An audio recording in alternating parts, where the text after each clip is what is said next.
নমস্কার, মাদুদা ফুডিনেস্ট চ্যানেলে আপনাদের সবাইকে স্বাগত। আজকের আমার রেসিপি চিকেন স্টু। প্রথমে চিকেনকে গোলমরিচ গুঁড়ো আর লবণ মাখিয়ে রাখলাম। এরপর গরম জলে পেঁপে, গাজর, গোটা পেঁয়াজ, মশলা মাখানো চিকেন দিয়ে দিলাম। গ্রেট করা আদা রসুন, সাথে পরিমাণ মতো লবণ, গোলমরিচ গুঁড়ো দিয়ে দিলাম। এবার লো হিটে 5 মিনিট ঢাকা দিয়ে রাখলাম।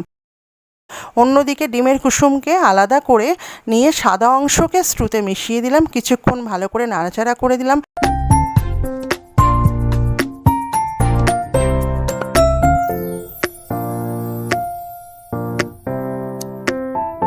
এরপর কর্নফ্লাওয়ার জলে গুলে স্টুতে মিশিয়ে দিলাম। ব্যাস, নামানোর আগে 1 চামচ বাটার দিয়ে নামিয়ে ফেলুন। রেডি আমাদের টেস্টি হেলদি চিকেন স্টু।